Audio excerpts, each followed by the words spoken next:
নমস্কাৰ। মঞ্চৰ সন্মুখত বহি থকা বিশিষ্ট ব্যক্তিসকল আৰু এই অনুষ্ঠানত উপস্থিত থকা সমূহ ৰাইজ, প্ৰথমেই ৰাইজৰ দলৰ সদস্যসকলক শুভেচ্ছা জ্ঞাপন কৰিছোঁ দলটোৱে 4টা বছৰ অতিক্ৰম কৰাৰ বাবে। মই বহুত বেছি কথা নকওঁ, সৰু কিছু কথা ক'বলৈ চেষ্টা চলাম। অখিল গগৈৰ সৈতে মোৰ বিভিন্ন সময়ত সংঘাত আছে, বহু সময়ত সংঘাতৰ সৃষ্টি হৈছে, কিন্তু অখিল গগৈ আৰু মোৰ সংঘাতৰ মাজত এটাই ভাল যে অখিল গগৈয়ে কোনোবালে মোক গালি গালাজ পাৰিছে যদিও পিছৰ দিনা ফোনটো ঠিকেই কৰে, আৰু মই অখিলৰ এগেইনষ্টে বাতৰি পৰিৱেশন কৰিলোঁ, পিছৰ দিনা আকৌ অখিল গগৈৰ লগত কথা ঠিকেই পাতোঁ, আৰু অখিল গগৈৰ বাতৰিসমূহ আমি সম্প্ৰচাৰ কৰোঁ। আৰু অখিলৰ নীতিক বহু ক্ষেত্ৰত অসমৰ হয়তো একমাত্ৰ সাংবাদিক মই যিজনে আটাইতকৈ সমালোচনা কৰি আহিছিলোঁ বিভিন্ন সময়ত। কোনোবা কোনোবা নীতিক মই বেয়া পাওঁ, আৰু সেইবোৰ কথা অখিলৰ সৈতে পোনে পোনে কথাও পাতোঁ। যে বহুতে নাজানে যে অখিল গগৈৰ লগত মোৰ এটা খুব ভাল সম্পৰ্ক আছে। অখিল গগৈ বিভিন্ন সভাই সমিতিয়ে অংশগ্ৰহণ কৰিলে সভাৰ বা বাতৰি মোলৈ তেওঁ পোনপটীয়াভাৱে প্ৰেৰণ কৰে, সেইবোৰ মই প্ৰকাশৰ ব্যৱস্থা কৰোঁ। যি কি নহওক, যথেষ্ট ঘাত প্ৰতিঘাতৰ মাজত অখিল গগৈৰ নেতৃত্বত ৰাইজৰ দলে 4টা বছৰ অতিক্ৰম কৰিলে। অখিল গগৈ বিধায়ক হ'ল। আমি টেলিভিশ্যনৰ পৰ্দাত বিধানসভাৰ মজিয়াত দেখোঁ অখিল গগৈয়ে বিভিন্ন সময়ত বিধানসভাৰ মজিয়াত অকলেই চিঞৰ বাখৰ কৰে, বিষয়টো উপস্থাপন কৰিবলৈ চেষ্টা চলায়। মোৰেই সৌভাগ্য হৈছিল যে বিধানসভাৰ মজিয়াত শৰৎ সিঙই ভাষণ দিয়া, হেমেন দাসে ভাষণ দিয়া, সেইসকল নেতাক আমি দেখা পাইছিলোঁ এছেম্বলি কভাৰেজ কৰিবলৈ যোৱা সময়ত। কিন্তু শেহতীয়াভাৱে বিধানসভাৰ সম্পূৰ্ণ প্ৰক্ৰিয়া আগৰ দৰে গাম্ভীৰ্যপূৰ্ণ নোহোৱা হৈছে। যিসকলে পুৰণা এছেম্বলি দেখিছে তেওঁলোকে মন কৰিব পাৰিব। যি কি নহওক, সদনৰ মজিয়াত অখিল গগৈয়ে প্ৰতিবাদ কৰে বিভিন্ন সময়ত, কিন্তু অখিল গগৈৰ প্ৰতিবাদক বিৰোধী পক্ষই মাজে মাজে ঠাট্টা মস্কৰা কৰে। কেৱল অখিল গগৈকে নহয়, বিৰোধী পক্ষৰ নেতাসকলক শাসনাধিষ্ঠ দলৰ মন্ত্ৰী বিধায়কে বিভিন্ন ধৰণৰ ঠাট্টা মস্কৰা কৰা আপোনালোকে পৰিলক্ষিত হৈছে। কিন্তু যোৱা লোকসভাৰ নিৰ্বাচনত যোৰহাট লোকসভা আসনখন হেৰুৱাৰ পিছত বিজেপিৰ নেতৃত্বৰ নীতি সলনি হৈছে। আপোনালোকে মন কৰিব, আজিকালি বিজেপিৰ মন্ত্ৰীসকলে বিৰোধীক আগৰ দৰে ঠাট্টা মস্কৰা কৰি সমালোচনা নকৰে, মাৰ্জিত ভাষাৰে কথা ক'বলৈ চেষ্টা চলায়। অৰ্থাৎ যোৰহাট লোকসভা নিৰ্বাচনৰ পৰা তেওঁলোকে এটা শিক্ষা লাভ কৰিছে। এতিয়া প্ৰশ্ন হৈছে 2026-ত ৰাইজৰ দল বা বিৰোধীৰ স্থিতি কি হ'ব? অখিল গগৈয়ে বাৰে বাৰে বিৰোধী পক্ষক একত্ৰিত কৰিবলৈ চেষ্টা চলায়। ভূপেন বৰাই চেষ্টা চলাইছিল, কিন্তু যোৱাবাৰ দেখা গ'ল যে আমাৰ বিহাৰীত তেওঁলোকৰ মাজত মিত্ৰতা নহ'ল। এতিয়া প্ৰশ্ন হৈছে, মিত্ৰতাৰ লগে লগে কিছুমান প্ৰশ্নও জড়িত যে এই মিত্ৰতাই আচলতে সামগ্ৰিকভাৱে লাভান্বিত কৰিবনে নাই। কালি বিহপুৰীয়াত মিত্ৰতা কৰিবলৈ গৈ ৰাইজৰ দলে যদি বিহপুৰীয়া আসনখন বিচাৰে, লগে লগে প্ৰশ্ন হ'ব বিহপুৰীয়াত ৰাইজৰ দলৰ আচলতে সংগঠন আছেনে নাই, নে তাত কংগ্ৰেছৰ সংগঠন বেছি আছিল। এইখিনি সময়তে বিজেপিৰ কিছু কথা আপোনালোকে মন কৰক। যিসকলে বিজেপিক সমালোচনা কৰে বা অতি শীঘ্ৰে 26-ত বিজেপিক পৰাভূত কৰিম বুলি যিসকলে ভাবিছে, তেওঁলোকক জ্ঞাতাৰ্থে কিছু কথা জনাওঁ। এই ৰণনীতি আচলতে ৰাইজৰ দলে গ্ৰহণ কৰাটো অতিকৈ প্ৰয়োজন। বিজেপিৰ লগত বৰাক উপত্যকাৰ 10খন আসন আছে বুলি ক'লেও ভুল কোৱা নহ'ব। সমষ্টি পুনৰ নিৰ্ধাৰণৰ প্ৰক্ৰিয়াটো বহুতে ভালকৈ বুজি নাপায়।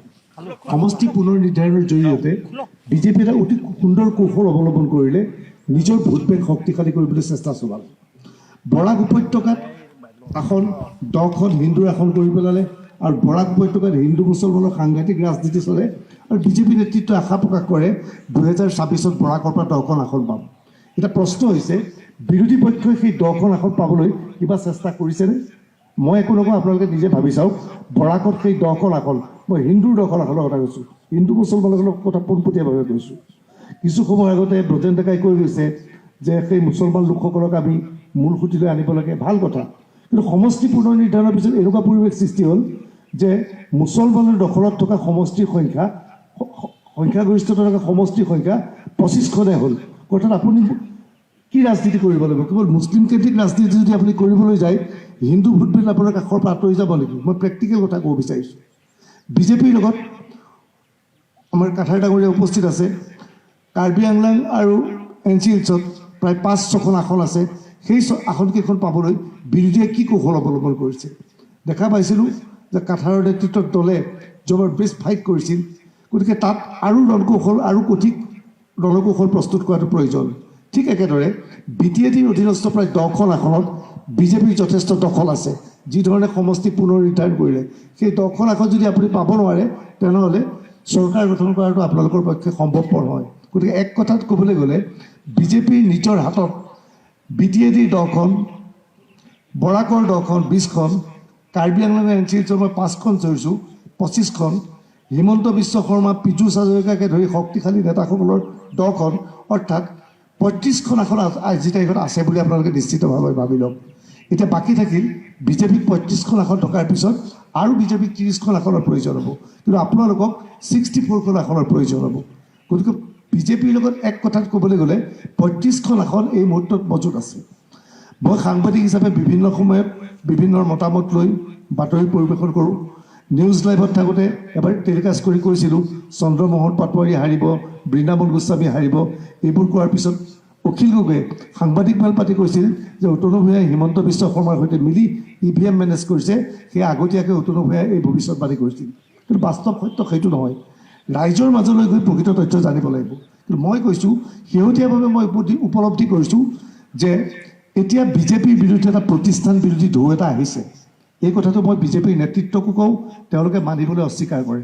কিন্তু মই নিজে দেখা পাইছোঁ, মোৰ তেজপুৰত ঘৰ, মই সেইদিনা তেজপুৰ গৈছিলোঁ, মোৰ ঘৰৰ কাষৰ এগৰাকী মহিলা অৰুণোদয় আঁচনি লাভ পাইছে আৰু গৃহ নিৰ্মাণৰ বাবে ধন পাইছে।